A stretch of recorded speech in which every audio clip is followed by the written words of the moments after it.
Good morning, everybody. This is Building Beautiful Apps with a Mobile SDK. I'm Eugene Oxman, a product manager on our mobile team, but today I'm also joined by the entire mobile SDK development team sitting right here in front.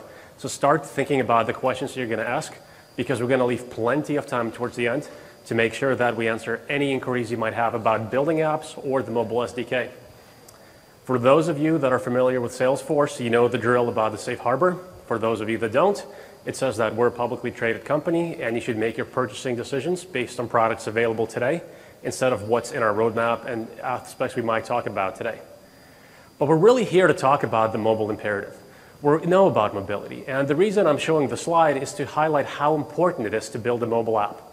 There are still some debates whether people should build a mobile website or a mobile app, but the data is unambiguous. People, users want real mobile apps. And that's why they spend 7 out of 8 minutes on mobile apps today, as opposed to using the web. And think about the way you use apps today. You're in email, you're inside Facebook, you're inside messaging, you're inside your dedicated apps. And that's exactly the type of future that we want to go towards with our SDK product to help you build amazing mobile apps. So now that we have all of you in the audience and we've introduced ourselves, so who here has already built a mobile app? Not really seeing a lot of hands, so we're going to have to change that. So it's good that you're in the session. We're going to show you how to build these beautiful mobile apps using our SDK and using any technology. One important app to really talk about is Uber, which has fundamentally changed the way we interact with apps and the way we think about transportation. Uber not only changed the way we psychologically deal with this, it also started to transform an entire industry. I've started using Uber about 2.5 years ago, and I'm fully committed and addicted. That's the only way I want to get from point A to point B. I've gotten so used to this model that whenever I get into a regular cab, half the time I just walk out without paying and have the cabbie yell at me because I'm used to having my app take care of all the transactions for me. And today, if you use Uber, there are a lot of functionality, there are a lot of features that have not existed in the original app, like doing a carpool, selecting the right type of car, and generally getting anything you want for that service. But Uber didn't start as this beautiful mobile app. If we go way back, we can think about the first generation of geolocation maps. And they are the apps that started to make a difference. When I first moved to San Francisco with my BlackBerry, I had the Google Maps app. And I knew whenever I saw that blue dot that locked into my GPS location, I was safe. I knew exactly where I was. And from there, I could get locations to any destination or find my way back. That fundamentally made a big difference in the way I use technology. And as the Uber app evolved, using the exact same concept of looking at your GPS location, we started seeing drivers use this app and have cars be tracked throughout a central dispatch, broadcasting that information to a passenger that needs a ride. And today, if you look at the Uber app, it has a really beautiful interface that's elegant, that does a lot of things. But what I really want to stress, it didn't start that way. That was an evolution. That app became beautiful. But the fact that the developers iterated and started using more and more capabilities offered by the mobile operating systems and mobile devices. And so our customers have embraced that vision. Some of our most successful customers have built custom mobile apps on the SDK, and the results have been phenomenal. We're really impressed with what we're seeing in the marketplace coming from people building apps on top of Salesforce. One of our favorite apps is from McGraw-Hill. They built an app for their sales reps that are at universities. They're mobile. They don't have desktops. They don't have PCs. They're right there. They need to get in front of a professor with their app. So McGraw-Hill built a very effective app that's very fast so that these reps can walk in front of college professors and get all of the information that they need. It's branded. It has their logo, their colors. The interface is dedicated for the task with a calendar indicating who you're going to see, when. Very clear how to get around. Once somebody engages a professor in a specific topic, they can flip through all of the books that are available in the McGraw-Hill catalog. From there, show more information about the book, show the table of content, provide any sample questions or sample chapters, and make follow-up appointments right there from that app. It's a focused app, it's dedicated for one purpose, it's beautiful, and it's fast. But Salesforce is not only limited to creating apps for employees. You can now use Salesforce Communities, our SDK, to create customer-facing apps that are driven by all of the data that you've been meticulously managing inside Salesforce. A great story is Exclusive Resorts, a luxury travel company. They built an app for their customers. So when they log in, they see their entire vacation itinerary. They know exactly where they're going. They can book their vacations. Once they're planning their vacation, they can put in their travel information, request groceries, plan their activities, and if they have any questions, ask a concierge who will be right there to answer the questions. A fundamental transformation, the way these apps have enabled travelers to have a much better vacation experience. And we're really excited about that other aspect. So now with Salesforce and the SDK, you can build beautiful apps for employees, and you can also build building beautiful apps for your customers, all on one platform. So the good news is design is at the forefront today.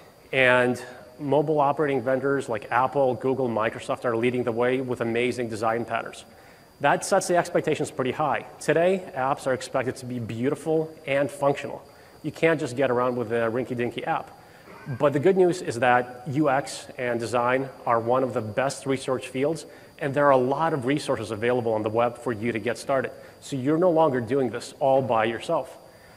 Here's an example from Insight Mobile. They have templates that are available as PDFs and Illustrator files. So you could take their templates and start putting them into your apps once you already have all of the connectivity.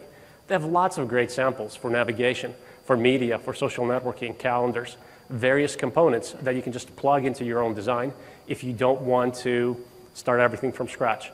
So the good news is you're all covered once you build on a solid platform. But today, we're really here to talk about the mobile SDK. And we've been evolving with your needs, with the needs of our customers, and with the capabilities provided by modern mobile operating systems. We started 3 years ago. With our first release, we had a really thin workbook. And over the last 9 releases, we've added more capabilities, like push notifications, offline storage, data synchronization, multiple account support, Node, installation scripts. And today, we have a rock-solid release that comes with a full-blown developer guide. And this is what I'm holding in my hand. This is a real book. It's thoroughly, comprehensively documented with chapters, sample apps. And for all of you here, I really encourage you to stop by our book area and pick one up, because everything that you need in order to build a mobile app is in here. And since I only saw a few hands, you no longer have excuses, since we have the product and the documentation. But today, I'm also here to talk about you, our users. Together, we've built a thriving community. If you have questions, we're there to support you, but better than that, we have users helping each other on our Google+ community. If you have any questions, any bugs, anything gnarly that's happening in your code, post, and we'll be right there to help you. And so I really want to thank all of you for building mobile apps, providing us with feedback, helping each other, and helping us build a better product. Without you, we could not have done this. So thank you very much, and we love to have this collaboration and excited to continue working with you. But now we're really here to talk about the future, and today we're introducing our 3rd generation mobile SDK. This SDK has been rewritten to take advantage of the latest mobile operating systems like iOS 8 and Android L. This release focuses on highly performant mobile apps that work online and offline, and we'll show an amazing demo in a few minutes to convey exactly the concepts that I'm talking about. It's now easier than ever before to build these beautiful mobile apps. We also have push notifications available for native and hybrid apps, as well as comprehensive documentation that is coming along the way. Everything's documented. All of this is available as a developer preview. And one more piece of good news is that we now support Windows. Our Windows SDK is available as a developer preview. So now we support all major operating systems. Really excited to share this news with you today. But enough about the introduction. I want to welcome Akhilesh and Wolf on stage to show you a demo and talk about the new architecture. All right, thank you. Hi, my name is Wolfgang Mathurin. I'm going to talk to you about the architecture a little bit, and then we'll go over some demonstrations.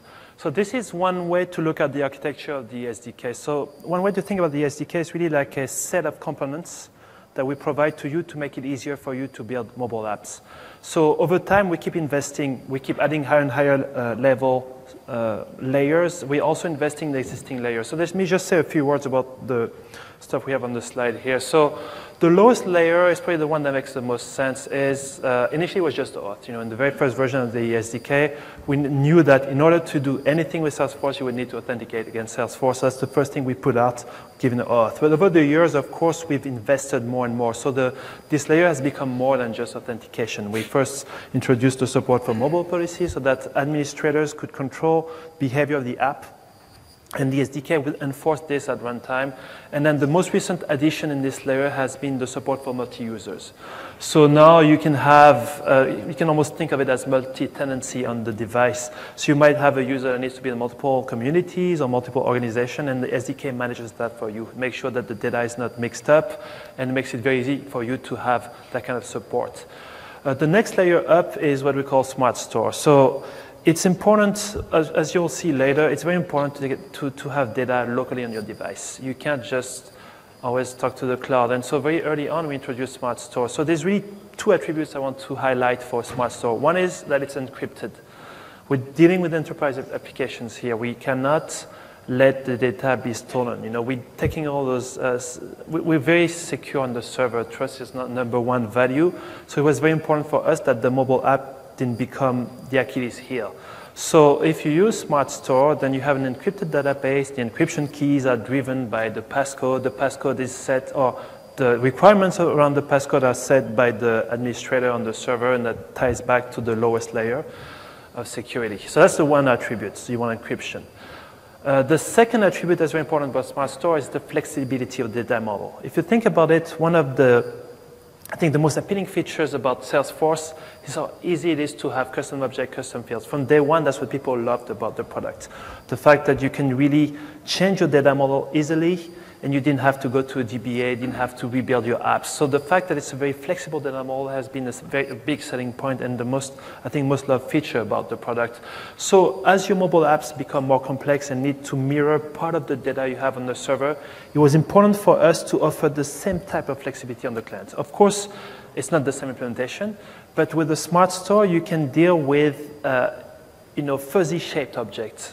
So basically, in Smart Store, when you place objects in Smart Store, you just require them to have certain attributes. Maybe your app needs to have a search screen, and you need to have certain fields in there, but you don't need to know the exact set of the object. The shape of the object can evolve. People can make changes on the server, and your app won't break, because Smart Store is not like a very strongly typed data store. So deep down, it's using SQLite, SQL Cipher, but we put some layers of code to make that, to offer you that flexibility. And the last layer I want to talk about is what we call SmartSync. Again, it's an umbrella term for a set of components. And before this new release 3.0, it was only available for hybrid applications. So we gave you ways to manage, to deal with metadata and Salesforce objects or a collection of objects. We made it easier for you to use all those objects, so you didn't have to think about the URL you have to pass, the responses, and parsing or anything like that. We just gave you objects. You could do save and fetch. I'll show you more about that later. And the novelty in 3.0 is that we've extended that into the native world. So if you're building native apps, you now have new components available for you to use around caching, metadata management, and syncing and stuff like that. So let's go to a demo now, and then I'll talk some more about how the technology we just saw is being used in the demo. Thanks, Wolf.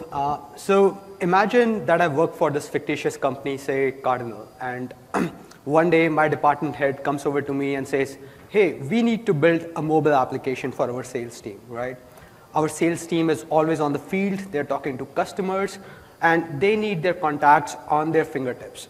They want to be able to see their contacts anytime. They want to be able to call them. They want to be able to create new contacts as they meet new people, and sometimes update the information that they have. A contact list is an asset for a sales guy. Everyone knows that. So we need to build an application for our sales team for that purpose. And since it will work on the field for our sales reps, it has to work in any kind of network environment, right? It has to work in offline, online, on a slow network. No matter what the state is, a sales guy should not slow down. It should always be closing the deals. And of course, in our company, we have a BYOD policy. So we have to support iOS and Android, both platforms, with multiple kind of device, like a Motorola phone or a Nexus phone or different iPhones out there. And finally, since this application will be used by a sales guy in front of a customer, I want to have a fully branded experience so that when they are in front of the customer, they completely show my brand. It doesn't have to look like coming from Salesforce or something else. And of course, this has to be super fast, super responsive application so that they are able to get their job done super fast, and they can talk to the customer and close the deals and focus on their time over there itself.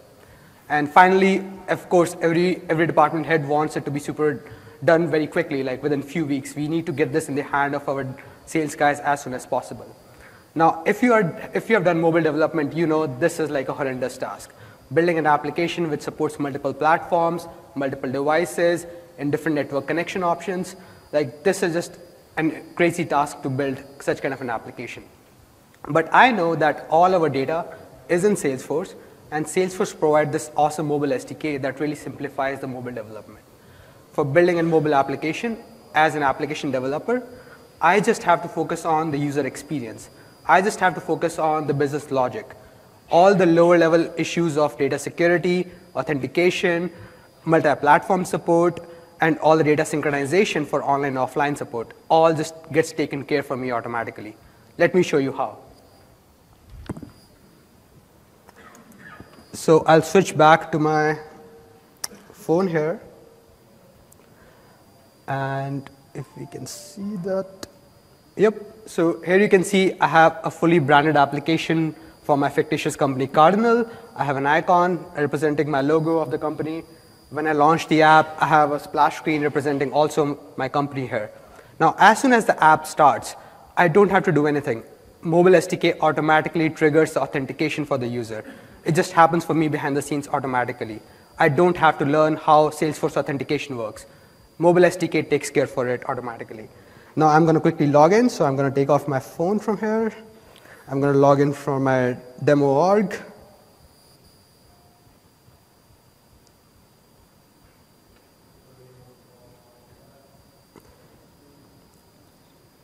Let me connect back.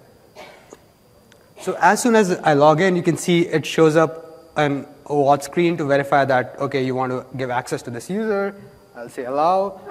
And as soon as I'm logged into the application, I'm just calling one single method on the mobile SDK to push all my contacts from Salesforce into this application.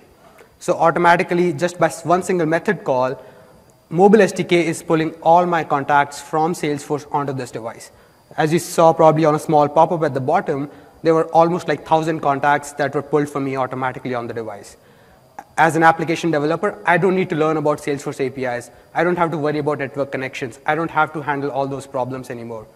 And this all gets taken care for me automatically by the mobile SDK. As an application developer, I just have to work on the UI. I just have to figure out how to give the best user experience to my users. I can work with my designer to get the best UI. I can use the frameworks, the web frameworks that I love. Maybe it's Angular or any other technology out there.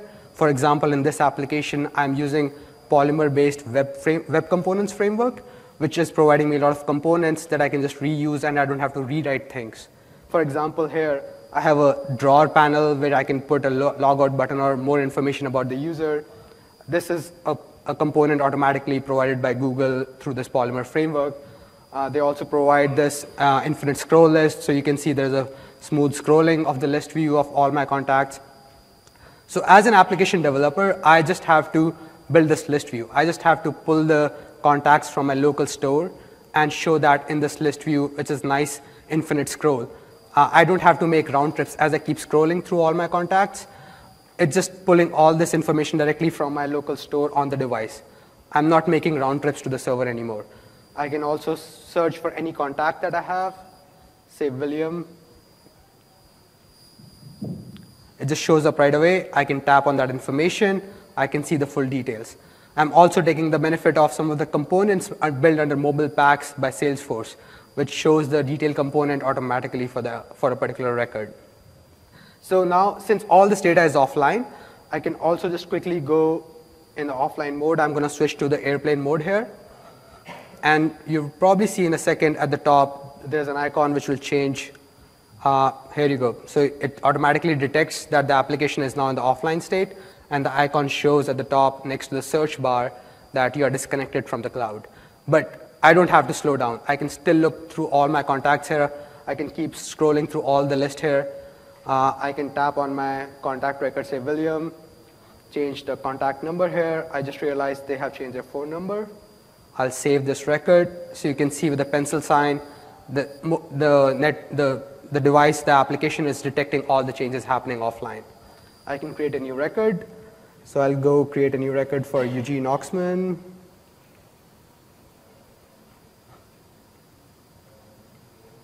save that. And I can now search for him. And you can see I have two Eugene Oxman records, one with the plus sign, which shows that I have just created that offline. It's not in my Salesforce database yet. But I don't have to do anything. I can just keep talking to my customer. I have recorded all the updates which I wanted to. And whenever I go have a connection, and when I come back in a network connected state, the SDK automatically tells me which are the changes that I have done offline, so that I can push that back to Salesforce. I never lose all my information ever, and all my peers can see all my latest updates. I can just tap on one sync button. It's calling one single API behind the scenes to Salesforce or to the mobile SDK. SDK takes care of pushing all these changes back to Salesforce. You can see one by one, all these changes were pushed automatically to Salesforce. I don't have to know about any of those APIs of how to talk to Salesforce there.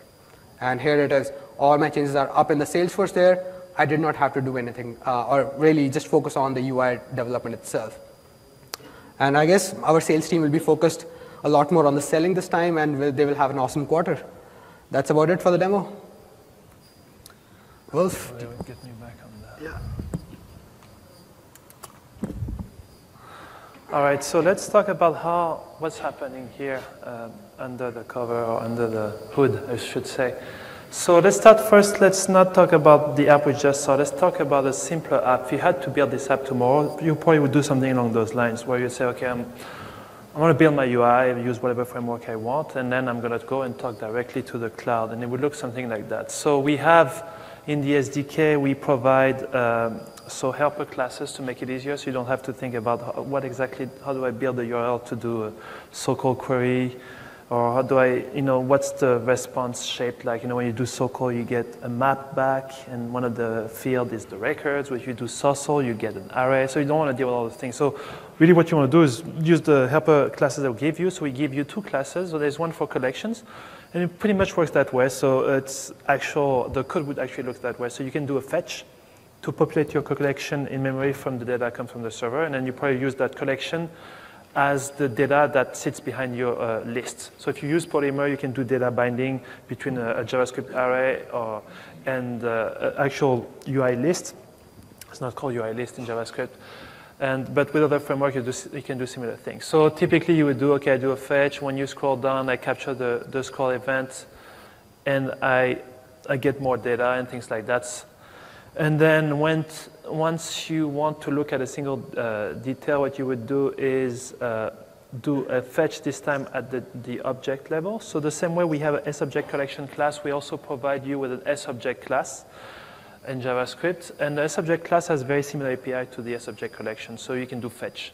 This time you don't have to specify anything, because you just, the contact, you specify the ID on the contact, and you do fetch, and it gets filled up with the data from the server. So that way it's pretty simple. So this, and then the last step I should mention is that if you make any changes in the object, you want to save them back. So you have getters and setters to access any attributes, of course, and then you just do a save. So you don't have to remember, is that an upsert? What am I supposed to put in to that request and things like that. So at least we took the complexity away, no parsing of responses, no URL, no networking explicitly to you. So the limitation of doing the app this way would be all the things that Akhilesh mentioned. You're not always, the problem with the mobile device is, well, the good thing about mobile device is that you can take it anywhere. The bad thing about it is the network is not always that great. So sometimes it's not fast enough. Sometimes you have to turn off the antenna because you're on a plane. Sometimes it gets really slow. And even when network is okay, it might not be fast enough for your app. With mobile apps, the bar has been set higher than it was for web apps. So in web app days, we went from client server to web app, and people were just happy to be able to do their stuff in the browser. And so early on, the apps, they were not especially fast. It was just always pretty cool. I mean, a browser don't need to install any software, and you get a lot of data at once on the screen. It's okay if it takes a few seconds after you hit a button to save. Typically, you don't interact the same way. You don't have the same expectation. With mobile apps, the expectations are very different. Typically, you might jump into your app because you got a notification and spend a few seconds to get out. You don't want to wait in front of a blank screen. You're doing things, right? So people expect a lot more from the mobile app than they did from the web app. Also, with the limited real estate, you cannot show as much data. So you tend to jump screens a lot more than you did in the web. And finally, because of the way you interact with the device, as you touch a screen, you want things, you need things to react as you interact with them. If you start scrolling and it's slow, you feel it. It was never an issue when you move the mouse over a screen. When you move the mouse, nothing happens until you click. So the number of interactions you have with the applications are a lot. There are very different expectations, and you interact a lot more with the app than you did. So because of all those reasons, just going to the cloud might not be sufficient. So you need something else. Okay, I never did that build, but let's go to the next one. All right, so let's go. So this is basically what you need. So it's nothing, earth-shattering. I mean, if you've taken a CS class, a CS 101, they told you how, the network is another magnitude slower than disk is another magnitude slower than memory, and so on and so forth, all the way to the processor. It's still true today. So if you want things to go faster, you need to bring the data closer. You can't go all the way across the network every time you need to render a screen or do anything. And so the same thing you have to do now for mobile apps. You need to bring data locally, and that's why we have Smart Store. So we give you a secure place to do it so that you don't have to fear for data losses or anything like that. And in the SDK, we give you a number of components which we put under the SmartSync umbrella term to make it super easy to deal with local store and remote store. So this is how the app that we just showed was architected. So instead of going straight to the cloud from the list, what happened is that it was the sync operation that took place. And sync is just as simple as we show it here. So basically, we have new APIs in SDK 3.0 where we let you sync down and sync up data. When you sync down, you specify what you want to bring down, and then it just brings all that data. You could be pulling down 25,000 records. It's going to happen in the background, so it's not going to impact your UI, and it's going to give you events to let you know how far it's gone. So you don't have to wait for the whole thing to complete. So what Akalesh app does is as soon as it gets the first batch of data, it can start showing the data in the search screen. So it could be 10% of the total or 5% of the total. You don't have to wait for the whole thing to come through. So when you sync down, data starts flowing down, and this happens in the background. And then the rest kind of looks at like the previous slide. So you're still doing your fetch to populate your data that sits behind the list view. You're still doing more fetches. When you scroll down, you need to show more data.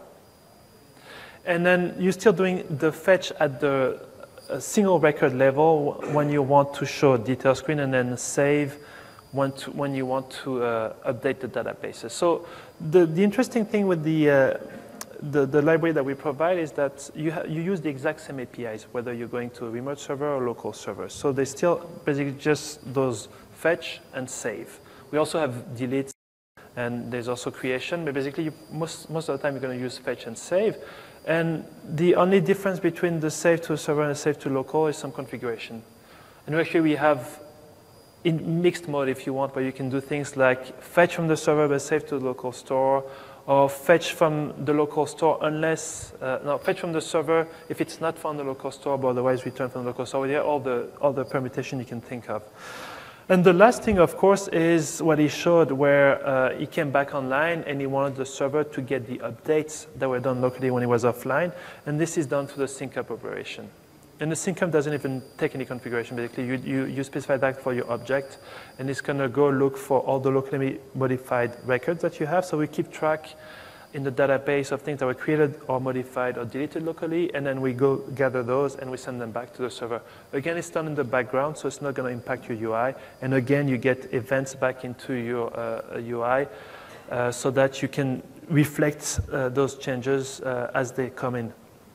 So one thing I should mention is that this technology, those sync up and sync down, is available for hybrid application and native applications. And the application that we demoed is going to be available. We built 3 flavors of it. So we have an Android native version of it. So we have a iOS native version of it, and we have the hybrid version. So we're going to have all 3 side by side. I think it's the first time we've done that. In the past, we had sample app demoing different things on different platforms. And for the first time, we built the same app across all 3. And okay, I never did this one. All right, and I think that's what we had for today. So let me put up some useful resources. So the 3.0 is not out yet, but most of it is already available in the unstable branch, and we hope to get it out, I don't know, next month, hopefully. So it's already in the late stage of development. We mostly need to do some more documentation and things like that. All right, so those are the useful links, and that's all we had.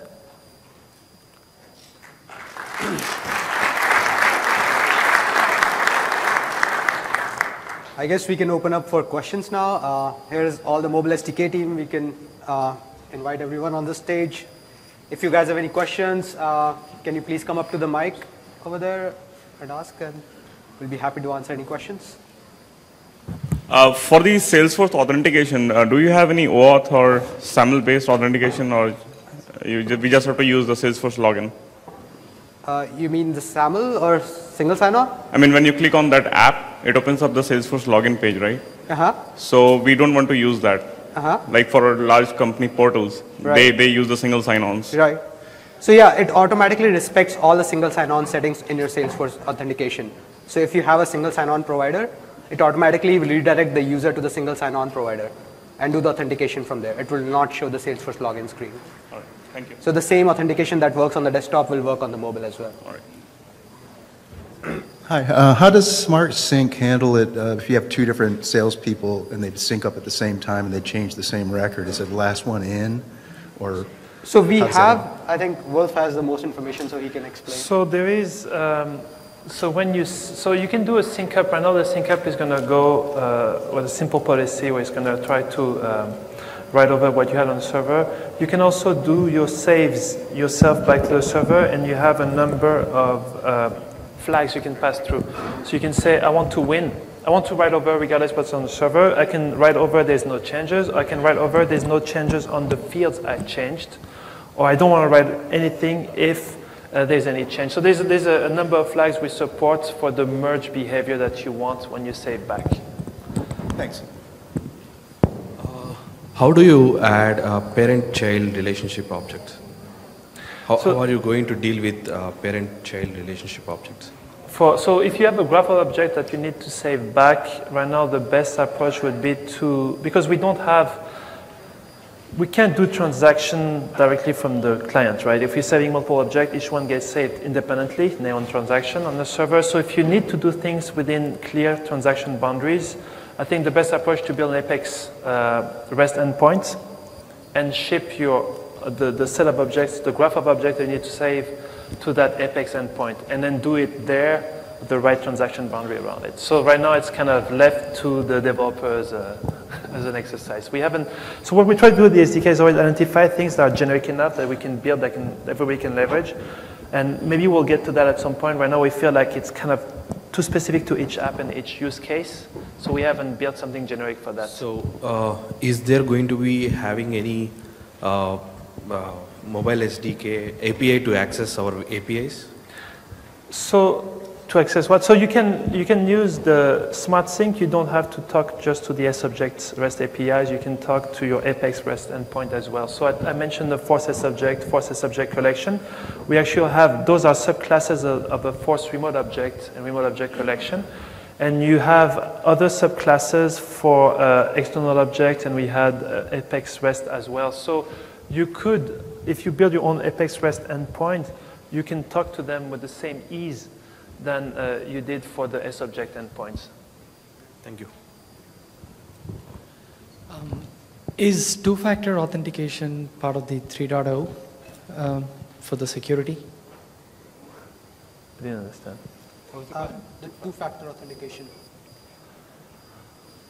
I believe I need to find out I don't have the right answer for this right now. I can get back to you, but I think most of the desktop authentication techniques are also supported, unless Eugene, you have more information?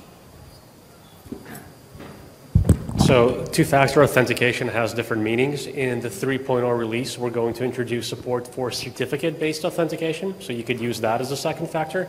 And then, like Akila said, we still have the desktop support. You could do SMS or other types of challenges.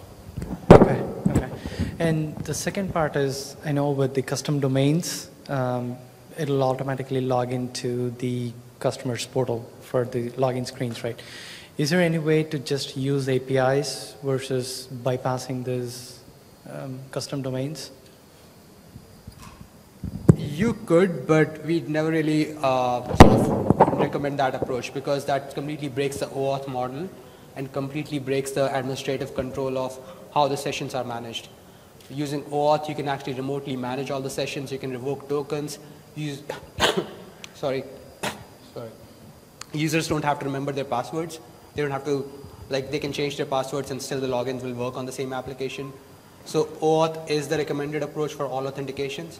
If you want, you can go and sort of override the whole security mechanism which is built into Salesforce SDK, but that's not really the recommended because approach. the only reason is some of the formatting, especially that is spitting out of the SDK, is not at par with the mobile native iOS experience. That's why I want to see if there's a way to bypass, because especially the prompt that you get for allow or denied right after the login, the alignment is just like... You can actually disable that screen, allow, deny. That's easy to disable. Okay. If you don't want that screen, and I know there are limited branding options, you can disable that screen very easily. You can say that administrative, sort of admin approved users are automatically authorized to use the application. Okay. And that screen doesn't show up. Sweet. All right. Thanks. A couple of questions. One is, how and when the workflow rules and all your validation rules kicks in when you're doing offline sync? So yeah, all those rules will kick in when you do a sync up operation, because we don't have those validation rules on the device. Okay. You can write those validation rules on the device if you want. You can build all your business logic up here also if you want, but that's like duplication of effort you might have to do for that. Okay. Or otherwise you can say, as a field operation guy, you can keep saving all your records offline, but when you sync up, we will do all the validation at that time, and we will show you the errors at that time. And if there are any validation failures, you can fix it at a later stage so that you are not slowed down on the field. So given that, I will assume there's no way to execute, if you have an Apex class you want to execute as a function, we won't have any mechanism through mobile SDK to execute it unless you do a sync. Yeah, so either you are connected all the time, you have to be connected to execute any Apex class, because that logic automatically does not come to the client. Okay. That always runs on the server, on the cloud. Last question on how does the mobile SDK and the app you build on the SDK reacts to any metadata changes you make on the Salesforce without doing a rebuild of the app? Yeah, so that's exactly the point which Wolf mentioned in the beginning. That's the design of the Smart Store, that it's completely flexible. It automatically adapts to the custom object changes, like if you add a new field, you can start pulling that. You don't have to change your data structure on the device. Okay. It's just completely adaptive automatically to the new field. So it just works. Thank you. Yeah. You mentioned a HTML app that's it's called Platformer or something. Sorry? The platform that you used to develop the Polymer framework? Polymer framework? Yeah. So you push a JavaScript file down to so you have a JS file that actually comes in here, and you use that JS file to interact with your backend APIs. Do you have any equivalent, like a Objective-C SDK that gets pushed out for native apps for iOS? Sorry, I did not get your question. Can you repeat your question? Closer to the mic? So you're pushing a JS file. Yeah. You have the Polymer framework. Yeah. The Polymer framework makes API calls using the mobile SDK from your JS file that you have deployed inside the Polymer framework. Yeah. What about native Objective-C applications? So what I could say is that Polymer is used for UI. So to build the UI side of your app, the actual talking to the server, talking to Smart Store exists outside of Polymer. And so when you're in native land building in Objective-C or Java, you can use whatever is offered by the platform. So Objective-C has a ton of UI elements you can use for building your list view and so on and so forth. Right, I'm not talking about the UI elements, but do you have an Objective-C library that I can reference? Yeah, so we have the sample we are building, right? The Android sample and the iOS sample. We do have. Yeah. We do have the same apps built on Android and iOS as well, and I'd encourage you to take a look. That demonstrates best practices on the respective platforms, and we have a SmartSync framework for Android and iOS as well. Yeah, so they're built on top of our native our native REST API libraries as well for both iOS and Android. So you do have a framework there that you can make calls to Salesforce for asynchronous REST transactions, and all of the SmartSync layering on the native side is layering on top of that as well. Okay, thanks. So just continue to this gentleman's question. As you said, the validation rules and the workflows, so it will be taken care while syncing up. Yeah. So, but while syncing down, does it take care of, obviously means it would be, but just asking, does it take care of sharing rules and the accessibility and everything? Yep. Or do we need to explicitly mention something like a shared class or something like that while writing the code through SDK? Yeah, it takes care of all the access controls that you have set up in your org, because it's using our APIs to get all this data from Salesforce. So all access controls, all sharing rules, all sort of like field access controls, everything is taken care for you automatically. Okay, so we need not mention explicitly any sharing or something word like we mentioned in the Apex code to forcefully apply the sharing. We mentioned the shared class or something like, so we need not do anything like that here in this case.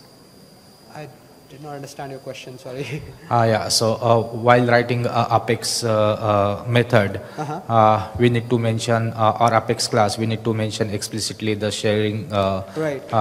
To apply or to follow the sharing rules, we need to mention explicitly the word.